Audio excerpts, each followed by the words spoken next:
નડિયાદ શહેરમાં 22 મે 2026ના રોજ મારવાડી સમાજના એક યુવાન પર થયેલા જાનલેવા હુમલાને લઈને ભારે રોષ જોવા મળી રહ્યો છે।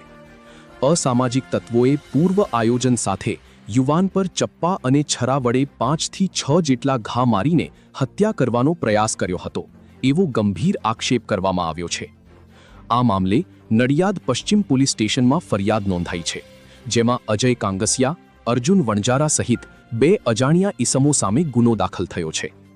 પીડિત સમાજનો આરોપ છે કે પોલીસ દ્વારા આ ગંભીર કેસમાં હળવી કલમો લગાવવામાં આવી છે અને રાજકીય દબાણ હેઠળ કાર્યવાહી ધીમી રાખવામાં આવી રહી છે। આરોપ છે કે આરોપીઓ જાહેરમાં નિર્ભય રીતે ફરી રહ્યા છે, જ્યારે તલાટીબાગ વિસ્તારમાં છરી ગેંગ સક્રિય હોવાનો પણ સ્થાનિકોએ ખુલાસો કર્યો છે। આ મામલે કલેક્ટરને આવેદનપત્ર આપી બીએનએસ કલમ 307 સહિત કડક કલમો ઉમેરવા અને તાત્કાલિક ધરપકડ કરવાની માંગ કરવામાં આવી છે। સમાજે ચેતવણી આપી છે કે જો ઝડપી અને નિષ્પક્ષ કાર્યવાહી નહીં થાય તો ઉગ્ર આંદોલન કરવામાં આવશે। હવે જોવું રહ્યું કે હવે પોલીસ આ મામલે શું પગલાં લે છે। રિપોર્ટર સચિન પંડ્યા, નડિયાદ। જે આપનો પરિચય અને આજે આવેદનપત્ર આપવા આવ્યા છો, શા માટે આવ્યા છો? મારું નામ સંજયભાઈ પઢિયાર છે। હું રાષ્ટ્રીય યુવા અધ્યક્ષ છું।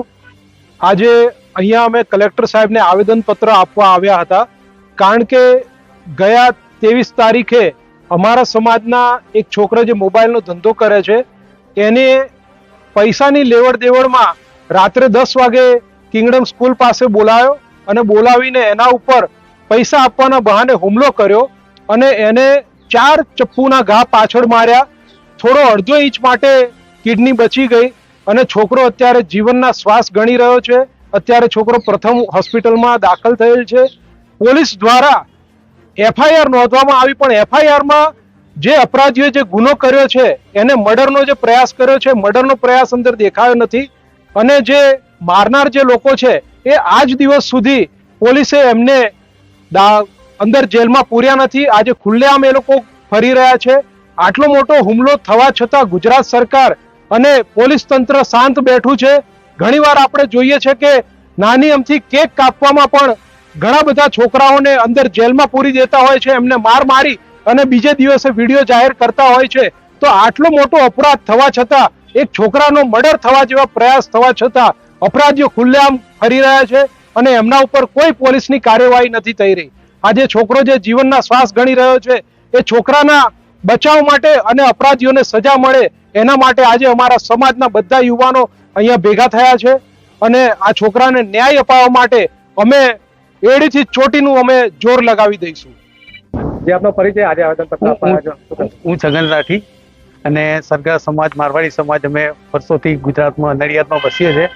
અમારા સમાજના એક દીકરા જે મોબાઈલનો ધંધો કરે છે, વેપારી લાઈનનો છોકરો છે, એ છોકરા સાથે અસામાજિક તત્વોને મોબાઈલના પૈસાની લેતી માથાકૂટ થતા તેને આયોજન કરી અને આયોજિત પૂર્વ કાવતરા થ્રુ એને બોલાવી અને સાંજના 10 વાગે 22 તારીખે સાંજે પવન ચક્કી પાસે એને છપ્પુના ઘા અને લાકડીઓથી મારી અને એને હત્યા કરવાનો પ્રયાસ કરેલો છે। સદનસીબે એ બાબો બચી ગયો છે અને આજની તારીખમાં સિરિયસ હાલતમાં પ્રથમ હોસ્પિટલમાં દાખલ કરેલો છે, પરંતુ છેલ્લા 7 દિવસ થયે હજી પોલીસ તરફથી કોઈ પણ પ્રકારની કાર્યવાહી કાર્યવાહી માટે કરવામાં આવી નથી અને ગુનાખોરો છે જે જાહેરમાં ફરી રહ્યા છે પણ તેમની પર કોઈ પણ પ્રકારના કાર્ય કરવામાં આવતું નથી।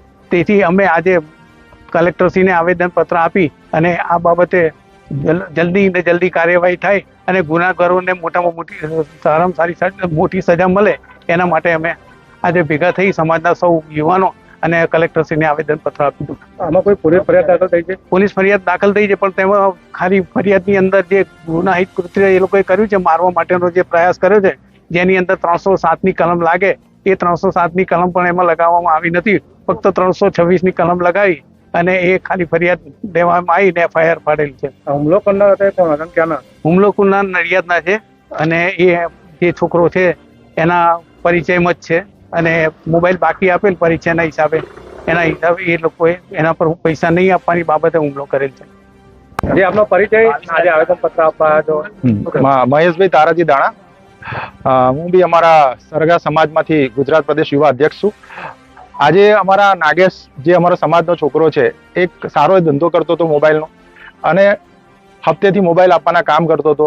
એમાં લેતી દેતીમાં જે આ અર્જુન વણજારા છે અને અજય કંગાસિયા, આ બંને જો યુવકોએ રાતે પૈસા આપવાના બહાને રાતે બોલાયો છે અને પૈસા આપવાના બહાને બોલાયો અને મારવાનો કોશિશ કર્યો અને પાછળ 4 ચપ્પાના ઘા માર્યા છે. કમસે કમ 3 થી 3.5 ઇંચ અંદર ખાડા પાડી દીધા છે. હવે સમજી શકો છો એ છોકરાની વેદના, એના ઘરની વેદનાઓ કોઈ સમજી નથી શકતું. તો 7 દિવસ થયા છે આ ફરિયાદ આપીએ.